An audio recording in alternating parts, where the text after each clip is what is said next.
Bismillahirrahmanirrahim. Assalamualaikum warahmatullahi wabarakatuh. Pada kesempatan kali ini saya akan mempresentasikan hasil makalah saya mengenai konstitusi di Indonesia. Dan untuk mempersingkat waktu, langsung saja kita masuk ke pembahasan pertama, yaitu pengertian dari konstitusi. Nah, konstitusi berasal dari bahasa Perancis, constituer, memiliki arti membentuk. Istilah konstitusi dalam bahasa Inggris disebut constitution, dan istilah konstitusi dalam bahasa Belanda disebut dengan grondwet, berarti undang-undang dasar, grond berarti dasar, dan wet berarti undang-undang.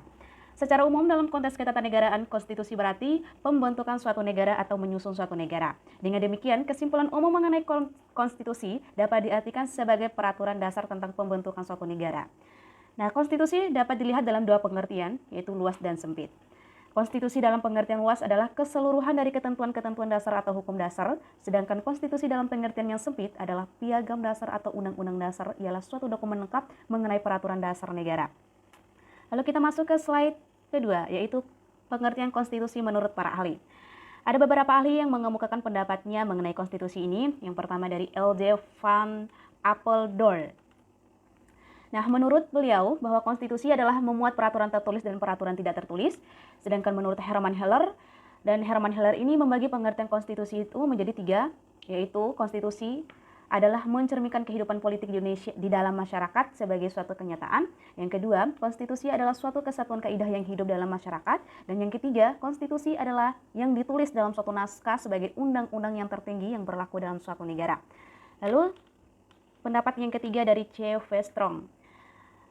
Dari C.V. Strong ini memberikan pengertian konstitusi sebagai suatu kumpulan asas-asas yang menyelenggarakan kekuasaan pemerintah, hak-hak dari pemerintah dan hubungan antara pemerintah dan diperintah, atau menyangkut hak-hak asasi manusia. Lalu kita masuk ke slide berikutnya, yaitu mengenai hakikat dan fungsi konstitusi. Secara garis besar, tujuan konstitusi adalah membatasi tindakan sewenang-wenang perintah, menjamin hak-hak rakyat yang diperintah, dan menetapkan pelaksanaan kekuasaan yang berdaulat. Nah, maka hakikat konstitusi adalah perwujudan paham tentang konstitusi atau konstitusionalisme, yaitu pembatasan terhadap kekuasaan pemerintah di satu pihak dan jaminan terhadap hak-hak warga negara maupun setiap penduduk di pihak lain. Lalu slide selanjutnya yaitu fungsi konstitusi.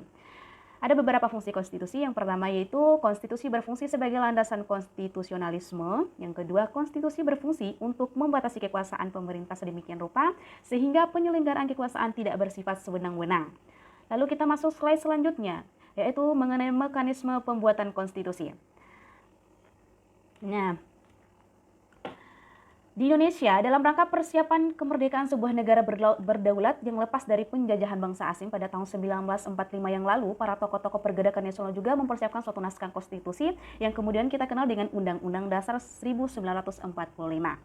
Dalam perjalanan sejarah, konstitusi Indonesia telah mengalami beberapa kali pergantian, baik nama maupun substansi materi yang dikandungnya. Adapun perjalanan sejarah konstitusi Indonesia antara lain yaitu yang pertama Undang-Undang Dasar 1945 yang masa berlakunya sejak pada 18 Agustus 1945 sampai tanggal 27 Desember 1949. Lalu yang kedua, Konstitusi Republik Indonesia Serikat lazim dikenal dengan sebutan Konstitusi RIS dengan masa berlakunya 27 Desember 1949 sampai 17 Agustus 1950.